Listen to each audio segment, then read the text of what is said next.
people take it very seriously of like, at least in my experience, people take it very seriously of like, if you are related to the conservative movement in any way, I will not be friends with you, I will not support you, and I will completely cut you off. And so I literally saw everything that I'd worked for flash, like literally disappear.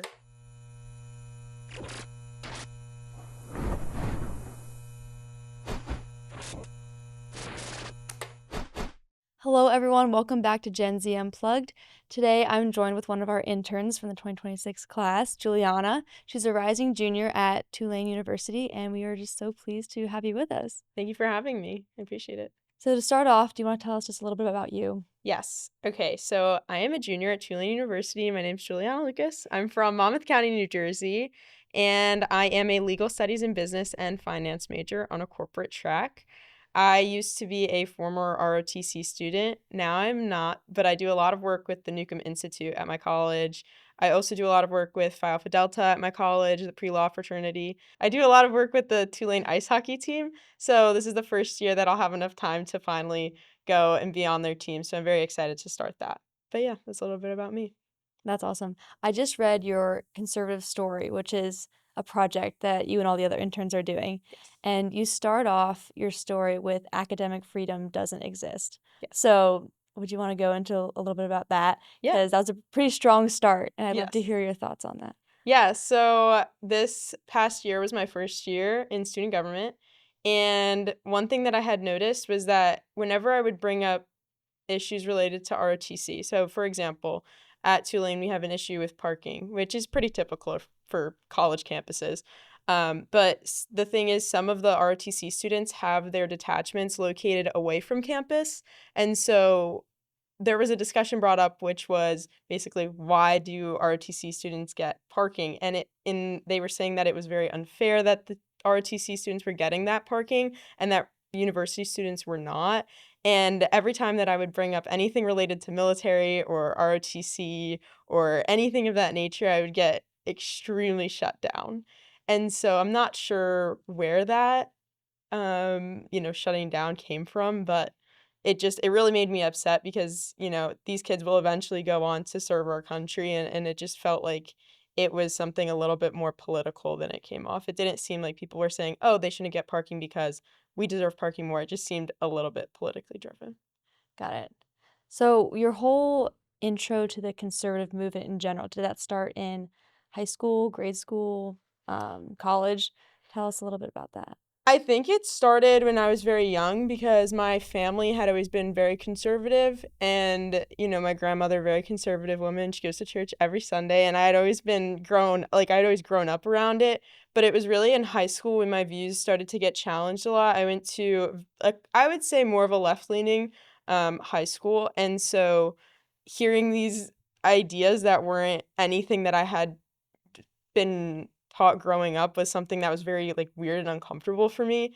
But in high school, I kind of learned to almost blend in or be like a chameleon to some places, which did carry on into college. And so now I'm trying to figure out where I stand and like what I agree with, what I don't, just so that I can make more informed opinions in the future. Because I feel like now, especially with being shut down so many times in student government, it was so hard for me to have an opinion when I felt like I really couldn't create it, and I kind of had to just go along with what other people were saying. So, yeah.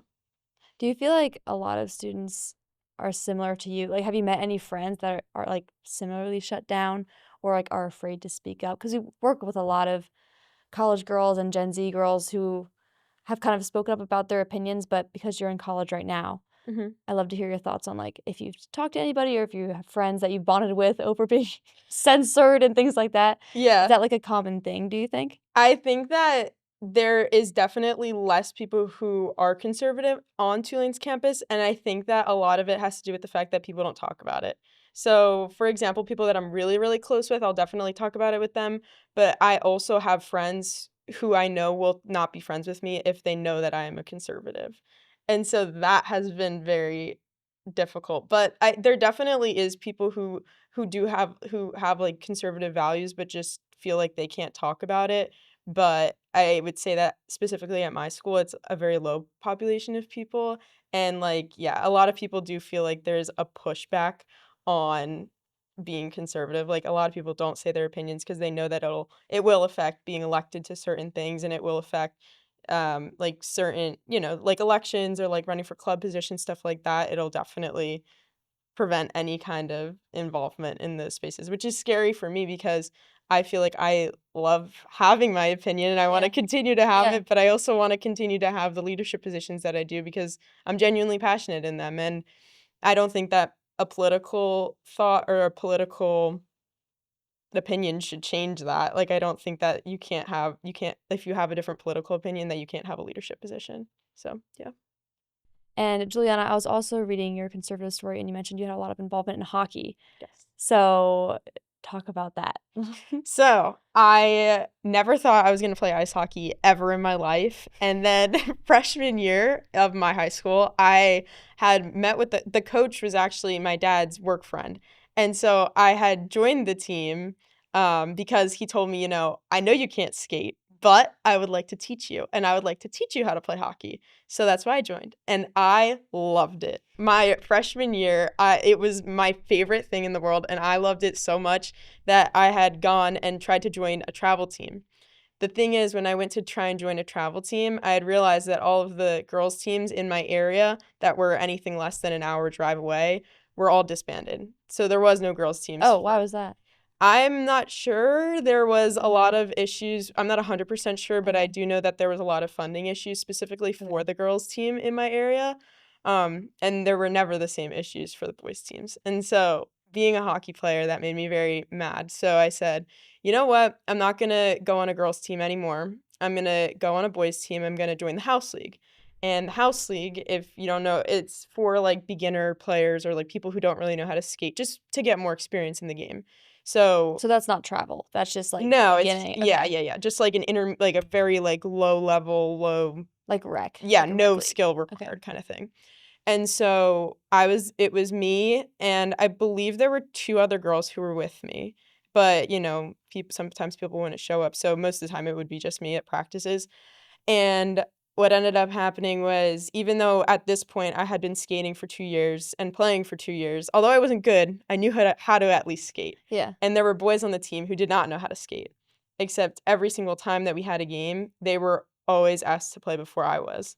And so I was like, well, that's not very fair because Yeah. I know how to skate and I know they don't know how to skate. And so I feel like I should be able to at least get on the ice and show what I have, and then we can go from there. But I felt like it was really unfair to not even give me a chance and just kind of be like, oh, well, you're a girl, so obviously you don't know how to skate. So yeah. Oh, Yeah. that did you talk to the coach about that at all or no? I mean, there were definitely times that I felt like I wanted to really, like, be like, "Hey, what's going on, Yeah. man?" But, you can't, because if you do, then it's just gonna get worse if you give it any attention. I felt like, Okay. at least at the time, and, I was a sophomore in high school, I didn't really have, like, the courage to do that, so I never got the chance to, like, call him out on it. Okay. Yeah, Did you continue playing through high school? I did. So you're obviously very passionate about the whole women's sports, Yes, protecting women's sports kind of very thing. Okay. passionate about that, Do yes. you follow all the news things that are like, this guy took this title away from this girl? Like, are you very into that and following it? So, I am not, but I do have my own personal opinions Okay. on it. I just, being a woman, I think it's a really big disservice to let men. I know that if a man was in a girls' ice hockey team, it would cause a lot of problems because, you have like different rules for girls and boys. And I don't think that I can't speak for everybody that plays ice hockey, but I'm not saying that like everybody should have like be together and be like boys and girls should play together. I'm not saying that at all. I just think that like more women should have more funding to have those girls teams. And so, like, I think that a lot of times, especially with trans sports, it does take opportunities away from girls because I know at least for hockey, boys have every advantage in the world and girls don't get the same advantages. And so, if I were competing against somebody who had transitioned from a male to a female and I was playing against them and I knew that they had all of the coaches in the world to support them and all of the teams in the world that they could have joined and all of the different levels, I would be upset and I would feel cheated because I didn't get that same opportunity. Right. I'm with you there too because I was a college athlete and I ran cross country and track, and Yeah, I agree with you. There's definitely a lot of differences. The boys Mhm. were way faster, Ye just physically built different. So, I think that's a big problem in today's society that we're kinda mixing and giving them a bunch of opportunities and kinda taking some girls and their medals and their opportunities away. So, I definitely think that's something to fix Yes, and to talk definitely. about too, and to Definitely. share personal experiences like you did. I think that the biggest thing people need to recognize is that there needs to be more funding for girls' Mhm. sports in general, and that it's not like a me versus you or like a big, push between that, but it's just like women's sports in general. I think there needs to be more attention into funding, and yeah, that's just my experience of being an ice hockey player, Yeah. which has been interesting, yeah. That was obviously a very defining experience, I feel like. Did you Yeah, have any other I don't know how were you what grade were you when COVID first hit? I was in 8th grade when COVID first Okay. hit, so yeah. Did you have any like, was your school did you have any experiences there that were also kind of defining, whether conservative movement or elsewhere? Ooh, yeah. So I have Love to get into that. Yeah, okay, so my high school was very left-leaning, and the unspoken rule that everybody was talking about was that if you're anything conservative related, we don't like you. And so Okay. my I loved my high school so much. I thought it was the best thing ever, but I did not get the chance to be very academically outspoken, I would say. Um yeah, I would always go on Instagram, and obviously, when you're a kid and you're in quarantine, the only thing to do is go on TikTok, go on Mhm. Instagram, go on your phone, and then go to bed. And so that was all I did all the time. And then I had found myself reposting stuff and just going on the internet, commenting, fighting with people on the internet, and for things that I didn't even believe in anymore, but I kinda just did it because I thought it was supposed to because I was like, okay, well, I'm a girl and my experience, being an ice hockey player, like obviously this was a little bit before hockey, but anyway, like, oh, I should be a feminist because I'm an ice hockey player and I'm a woman. And if I'm a feminist, then I can never do anything conservative leaning. And that means that I have to be with the left. And so that was very much, at least in the beginning stages of my high school, that's how I was thinking. And I had found myself being so like, there was one day that I just like, I don't know, I guess I just woke up and I was like, "This isn't who I am, and this isn't who I wanna be," and there was a big point in my life where I had turned back into my faith, and I had really connected with God in a way that He provided me support that nobody else could, and so that was, like, my awakening moment that I was like, "Wow, like, this isn't me at all," Mhm. and so but yeah, back to your point, during 2020, during the pandemic, at least from my experience, I found that being online just made me somebody that was not at all who I was, Gotcha. which has been interesting trying to bounce back because especially in places where being in the left is like the right option or like the correct option, it was very hard for me to kind of find like my conservative values again. And did you find them again through your faith and an awakening in that way? Was that kind? Because you grew up conservative, your family Mhm, was conservative, and then that whole thing happened and you kinda fell away, and then mhm. returning to it, was the entry point faith, or was the entry point a person, a conversation, or It was it just the waking up one day? I think it was faith. I Okay. mean, most like it was just it didn't align with my faith and that was the biggest thing for me and I had gotten really involved with a local church and they had me talk to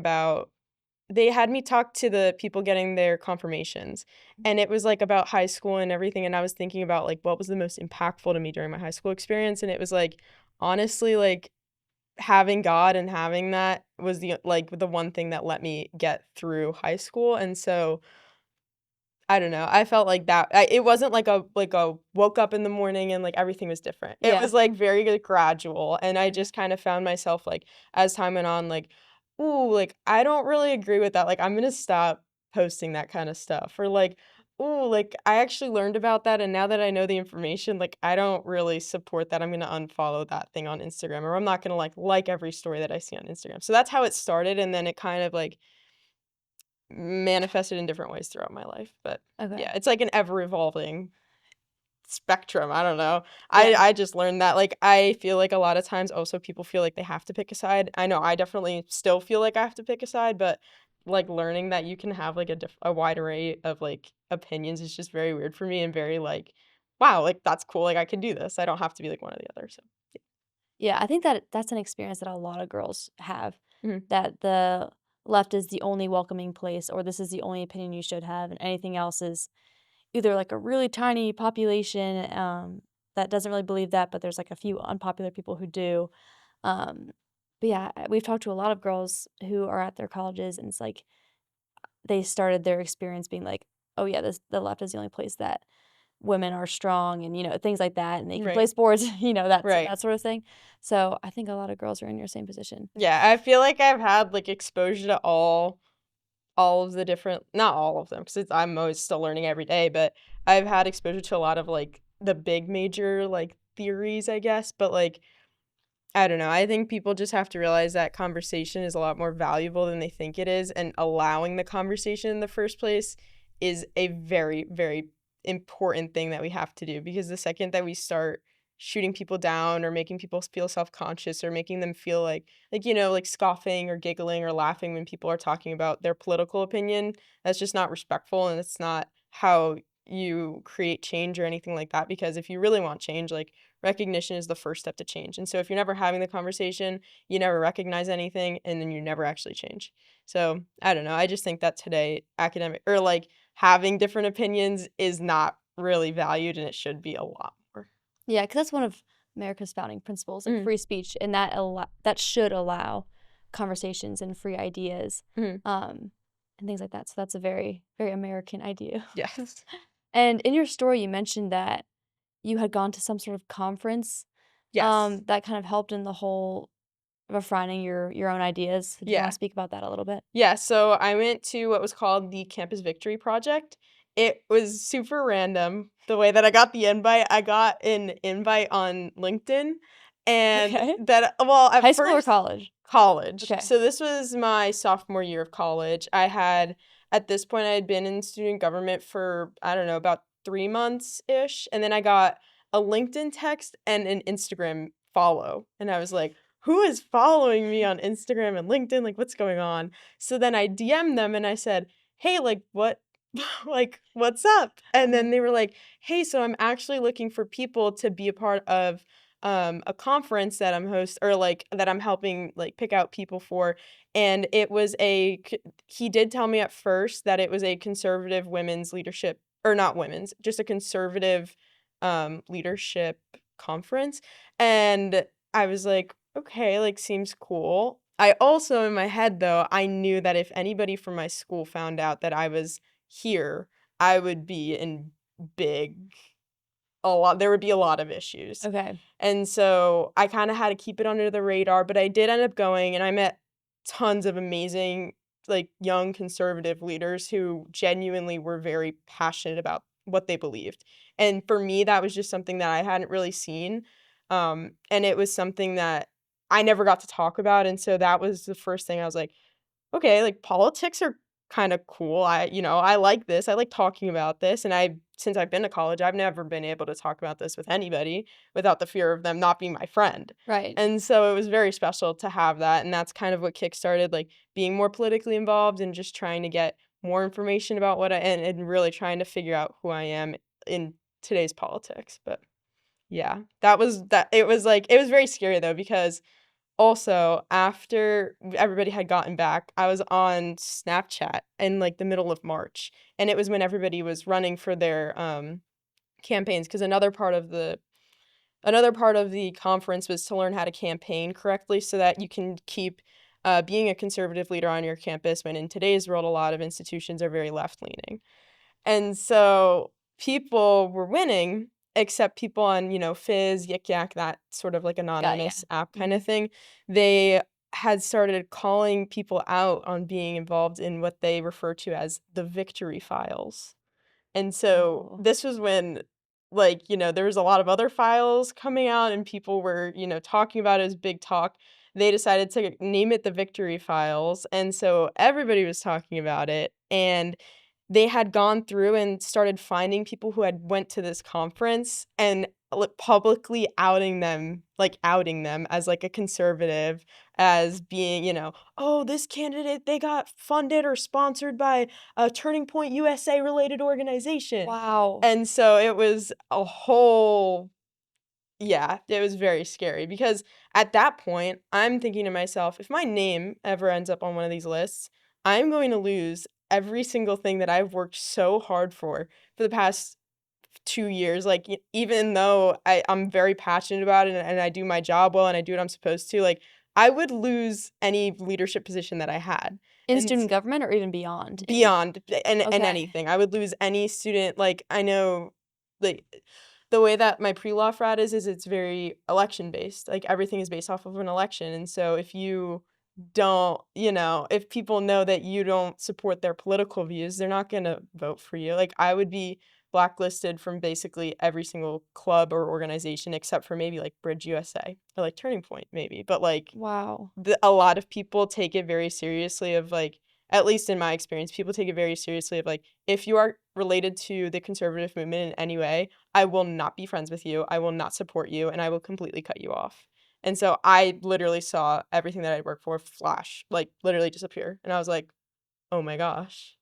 And nobody ended up finding out about my victory haul, Okay. so I was okay. Oh my It gosh. was very scary, though. It was a That is scary point in time, and so now even with elections and just voting and stuff and, like, the way that they run elections, like, I don't actually know if anybody found out, but we have elections and the results are never posted publicly, which is very weird to me. Oh, yeah, that is weird. Yeah, so it's an electronic vote, everything happens online, but it's not public information, like, the amount or the numbers or anything, so Okay. definitely something to think about. Yeah, for sure. Yeah. And with all that information, everything you've shared for your college experience thus far, I know you're only like halfway, but if there would be anything you would change in higher education, what would that be specifically? Specifically, the biggest thing that needs to change is letting people say what they want to say and hearing out an opinion, even if you don't agree on it. That is, to me, the most important thing that we can do today. If, you know, people want to get anything done, I think that's the only way to get anything done. And being that we are a very smart generation and we have a lot of capabilities, I think that when we do that, that we will see a lot more of we'll see a lot less conflict of like, "Oh, you're so far this way and you're so far that way." We'll see a lot less of that and we'll actually see change, like recognition and then finally change actually happening. Yeah, we talk about that a lot, how Gen Z and just, yeah, our generation are, we say that they're realists and dreamers, Mhm, and that we're very smart mhm, and we have a good head on what's happening, and we're just aware of a lot of things. So I think that's definitely part of it, to see everyone's true potential, just to have yeah, a free flow of ideas and yeah. being able to hear that out. Um, in your experience, was it students mostly, or was it teachers too? And in your classes, what were they hearing out ideas, or was it just like your peers? Did you have any of that during class? It's definitely been influenced. It's not like I've had professors like come out and say directly like, "Oh, I support this person and you should too." But it's definitely like underneath Like been undercurrents? right, like been like woven through a lot of the rhetoric that I've had in classes. Um, yeah, I mean, personally, I can get into a story if you want me to. Yeah, I love Okay. it. Stories are good. Oh gosh. Okay, so there's this one time that I had a teacher and I was a freshman. It was like my first semester ever at college, and so I'm like hopeful, like I got this, okay. And there was one teacher who said, "Okay, if you want to be a lawyer or a doctor and you're sitting in this room, stand up." So I stand up because I want to be a lawyer, and I was the only one that standed up. And then I forget who she was talking about specifically, but it was a man of color, and she said, "Okay, so you wanna be a lawyer, so you're saying that back then you would have been part of the social class that would have killed this man and hung him." And I was like, "Wow." This is So freshman you. freshman me, I Wow. had no idea how to respond to that comment. I genuinely I don't even remember. I don't think I said anything to it. I think I just sat down and was like, "'Kay, so that's what my teacher thinks of me." That's very sad, but yeah. Wow. What class was it? Do you remember the title of it? It was Intro to African American History, Okay. Wow. and for the life of me, I could not understand why that teacher would ask me that question because it was not right at all. Yeah, very unsolicited. I've never had a teacher ask me any kind of question like that. I have never been disrespectful to my professors ever. And so I had such a hard time trying to figure out why would somebody say that to a freshman student, but I never found out the answer. Wow. Yeah, that is very tough. As, Yeah. like, a little 18-year-old Yeah.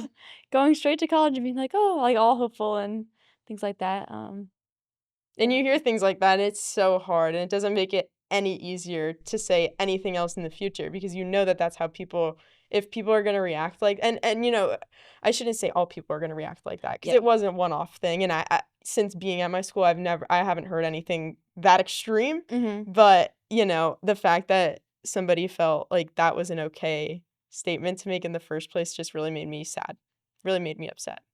Yeah, I mean, that's very fair. Yeah. And Juliana, we're wrapping up on time here, but before we finish, I would like to ask, what advice would you give a freshman entering college? A high school senior now, just graduated. We're in that graduation period where there's tons of graduation parties for Mm. high school and college.